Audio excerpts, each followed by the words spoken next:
Shalom semuanya. Terdapat 3 perintah yang diberikan Tuhan kepada kita untuk menghadapi akhir zaman ini.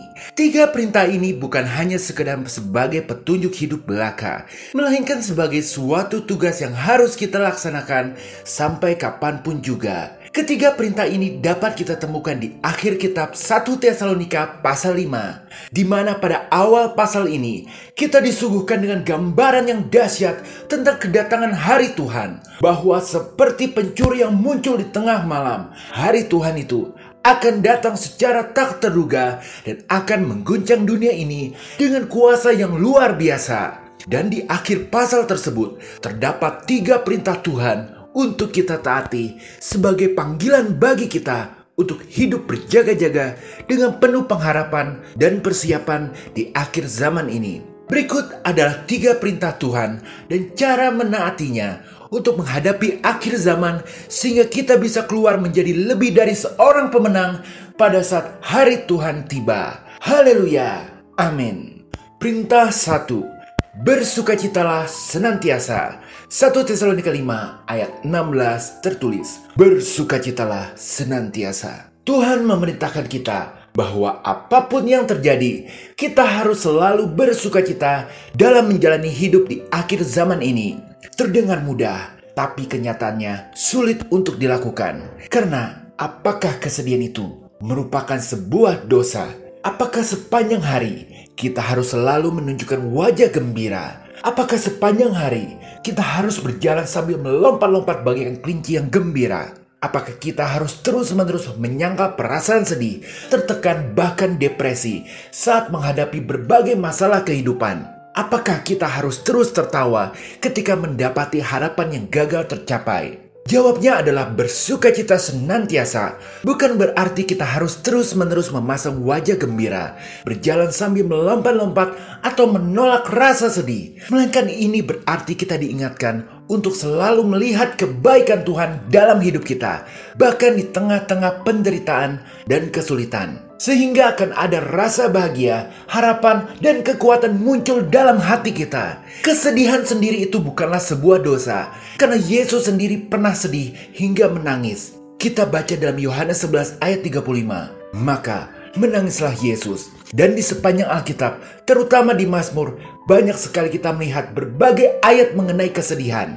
Yang menjadi dosa adalah perilaku yang kita buat ketika berada di dalam kesedihan itu. Misal ketika kita sedih, kita mulai meragukan kebaikan Tuhan. Bersungut-sungut, kita lalu memutuskan untuk menolak kasih dan anugerah Tuhan lagi. Dengan kata lain, memutuskan untuk tidak ada Tuhan lagi di dalam hidup ini. Nah, itulah penyebab mengapa bersukacita selalu disebut sebagai perintah. Karena perintah mengharuskan kita untuk mentaatinya. Jadi ketika kita berada dalam segala situasi, baik suka dan duka, baik situasi keberhasilan maupun berada dalam situasi menghadapi kegagalan, kita harus memutuskan dengan sikap sadar untuk tetap bersukacita. Perintah bersukacita ini harus selalu dilihat bukan sebagai masalah perasaan belaka, melainkan sebagai ketaatan kepada Tuhan. Tuhan telah memberikan tata cara melaksanakannya yang tertulis dalam Kolose 3 ayat 1-4. Karena itu,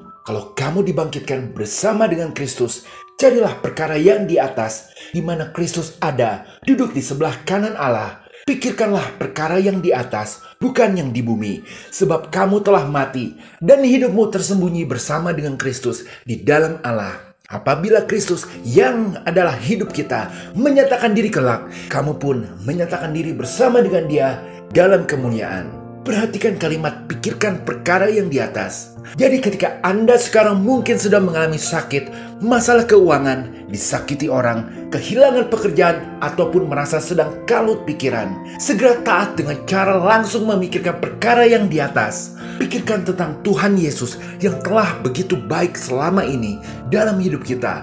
Lalu fokus pada janji-janjinya di masa depan, bahwa hidup mati kita itu di tangan kasih Yesus, di dalam genggaman Tuhan. Nasib kita sepenuhnya berada di dalam Tuhan. Intinya, kita tidak boleh diatur oleh keadaan. Kita harus memutuskan untuk bersikap sukacita meskipun keadaan lagi sedih. Hafalkan dan hidupi ayat di Kolose ini. Baca terus agar kita semakin mahir dalam mentaati perintah Tuhan untuk bersukacita selalu di setiap keadaan hingga terbentuk menjadi kebiasaan di dalam hidup kita. Perhatikan kalimat, sebab kamu telah mati dan hidupmu tersembunyi bersama dengan Kristus di dalam Allah. Artinya berkat Yesus Kristus, hidup kita sekarang ini meskipun sedang menderita, sudah berada di dalam Tuhan. Maka ingat terus janji dalam Mazmur 5 ayat 12-13. Tetapi semua orang yang berlindung padamu akan bersukacita. Mereka akan bersorak-sorai selama-lamanya, karena Engkau menaungi mereka, dan karena Engkau akan bersukaria orang-orang yang mengasihi namamu.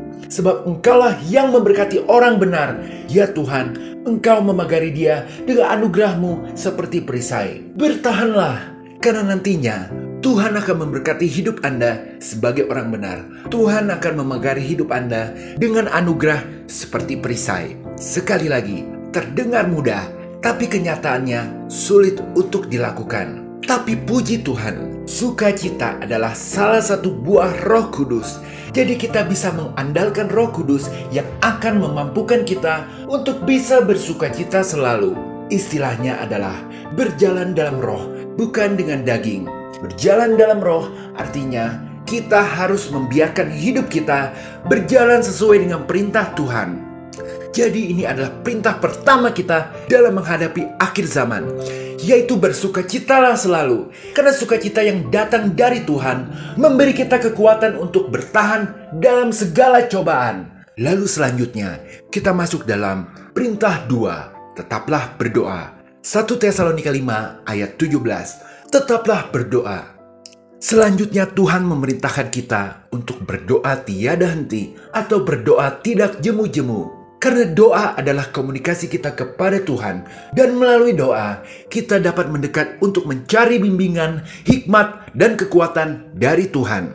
Maka Tuhan seringkali mengizinkan kita mendapat masalah agar kita mau berdoa sesuai dengan kehendak Tuhan untuk mendapat pertolongan yang akan membuat kita pada akhirnya memuji nama Tuhan. Berdoa tidak jemu-jemu bukan berarti kita harus berdoa setiap saat, setiap waktu, sehingga tidak melakukan kegiatan lain. Karena Yesus pun tidak melakukan hal itu.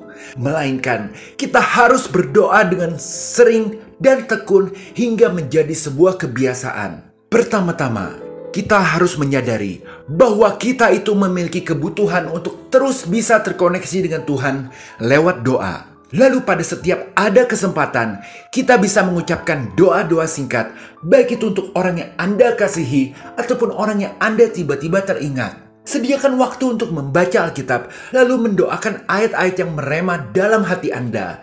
Ingatlah bahwa bersukacita selalu dan berdoa tidak jemu-jemu itu saling berkaitan. Karena melalui doa, kita akan memperoleh kekayaan yang kita miliki di dalam Kristus, yang merupakan sumber sukacita sejati. Kekayaan ini artinya semua berkat, kasih karunia, dan damai sejahtera yang hanya bisa ditemukan dalam hubungan dengan Kristus. Doa juga menjadi tempat kita untuk menuntut janji-janji kepada Tuhan. Ketika berdoa, ingat betul ayat Roma 8 ayat 31-32. Sebab itu, apakah yang akan kita katakan tentang semuanya itu? Jika Allah di pihak kita, siapa yang akan melawan kita? Ia yang tidak menyayangkan anaknya sendiri, tetapi yang menyerahkannya bagi kita semua. Bagaimana mungkin ia tidak mengaruniakan segala sesuatu kepada kita bersama-sama dengan Dia?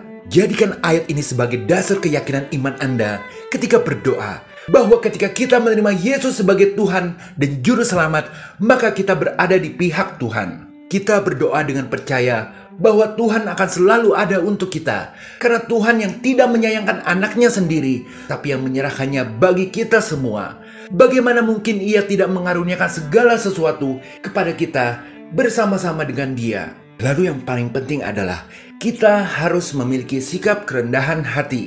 Dengan cara kita selalu menyadari dosa-dosa kita, sehingga merendahkan diri kita di hadapannya untuk memohon ampun dan mau berusaha hidup sesuai dengan ketetapan Tuhan. Maka Tuhan siap untuk mengampuni dan membenarkan kita. Sikap kerendahan hati juga menghindarkan kita dari kesombongan, yang dimana merupakan hal yang dibenci oleh Tuhan. Berdoa tidak jemu-jemu ini merupakan perintah kedua Tuhan untuk kita taati, yang akan membuka pintu berkat untuk kehidupan Anda di akhir zaman ini. Haleluya, amin. Lalu kita masuk ke perintah 3, mengucap syukurlah dalam segala hal. 1 Tesalonika 5 ayat 18, mengucap syukurlah dalam segala hal, sebab itulah yang dikehendaki Allah di dalam Kristus Yesus bagi kamu. Yang terakhir adalah Tuhan memerintahkan kita untuk mengucap syukur dalam segala hal. Mengucap syukur berarti mengakui kebaikan dan kemurahan Tuhan dalam hidup kita, dan ini membantu kita untuk selalu melihat hal-hal positif yang membuat kita bisa lebih berharap pada Tuhan untuk masa depan kita. Ini adalah perintah terdahsyat untuk kita taati dalam menghadapi akhir zaman, karena rasa syukur membantu kita untuk tetap percaya pada Tuhan yang baik dan berdaulat atas segala nasib manusia. Mengucap syukur dalam setiap keadaan bukan berarti kita harus bergembira dengan segala keadaan atau pasrah menerima keadaan tanpa berdoa dan berupaya untuk perubahan. Sebaliknya, mengucap syukur adalah sikap hati yang memandang setiap keadaan sebagai kesempatan untuk berjalan, tumbuh, dan mengembangkan diri. Ketika Tuhan membawa kita melewati cobaan berat, terkadang kita tidak bisa mengucap syukur. Namun, dengan iman yang teguh, kita dapat berkata, "Tuhan, aku percaya bahwa Engkau baik dan Engkau mengetahui apa yang Engkau lakukan dalam situasi sulit ini. Aku tunduk pada tangan dan tujuan-Mu yang berdaulat, karena aku yakin bahwa Engkau akan mengerjakannya demi kebaikanku." Dalam kesulitan ini, mengucap syukur dalam segala hal seringkali menjadi pilihan yang memungkinkan kita untuk tetap percaya kepada Tuhan dan bersukacita. Meskipun mungkin sulit dilakukan, mengucap syukur membantu kita memandang setiap cobaan sebagai kesempatan untuk tumbuh dan menguatkan iman kita. Dengan mengucap syukur, kita mengakui bahwa Tuhan memiliki rencana yang lebih besar dan lebih baik bagi kita. Meskipun kita tidak selalu dapat melihatnya di saat ini, kita meyakini bahwa Tuhan sedang bekerja di balik layar, mengarahkan langkah-langkah kita dan membawa kebaikan dari setiap situasi sulit. Selalu mengucap syukur akan menjadi kebiasaan di dalam hidup kita. Ketika kita selalu percaya bahwa Tuhan itu baik dan berdaulat atas hidup kita, rasa percaya dan ucapan syukur itu saling terkait. Karena rasa percaya adalah kunci untuk bisa mentaati firman, selalu mengucap syukur. Jika Anda mempercayai Tuhan, Anda akan bersyukur. Jika Anda tidak bersyukur, maka itu menunjukkan bahwa Anda tidak mempercayai Tuhan. Jika Anda bersungut-sungut ketika mendapat masalah, itu menunjukkan bahwa Anda tidak percaya. Jika Anda tidak percaya, Anda tidak akan bisa bersyukur. Oleh karena itu, penting untuk mengembangkan kebiasaan mempercayai Tuhan 100%, terutama dalam masa pencobaan. Dengan demikian, Anda akan berterima kasih kepadanya, yakni mengucap syukur, dan lihatlah bahwa pertolongan Tuhan segera datang ke dalam hidup Anda. Haleluya, amin. Sebagai penutup, 3 perintah Tuhan untuk kita taati dalam menghadapi akhir zaman ini, yaitu Tuhan memerintahkan kita untuk selalu bersukacita. Tuhan memerintahkan kita untuk selalu berdoa tidak jemu-jemu. Dan Tuhan memerintahkan kita untuk selalu mengucap syukur dalam segala hal. Terdengar mudah, tetapi seperti biasa, apa yang Tuhan perintahkan itu selalu tampak mustahil untuk bisa kita taati. Tapi karena Yesus berkata dalam Matius 5 ayat 48, karena itu haruslah kamu sempurna, seperti Bapamu yang di sorga adalah sempurna. Jadi kita harus terus berusaha mentaati perintah-perintah Tuhan, bukan dengan kekuatan daging, melainkan dengan kekuatan Roh Kudus yang ada dalam diri kita. Dan Tuhan berjanji, Tuhan akan memberikan kasih dan anugerah agar kita dapat keluar menjadi lebih dari pemenang dalam menghadapi berbagai tekanan dan cobaan. Bergembiralah selalu, berdoa tanpa henti, mengucap syukurlah dalam segala hal. Meskipun kita tidak akan pernah menaati perintah-perintah ini dengan sempurna, kita harus berupaya membuat kemajuan.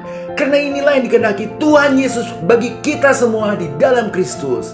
Haleluya, amin. Jika berkenan berilah like, share, komen, serta subscribe. Tuhan Yesus memberkati.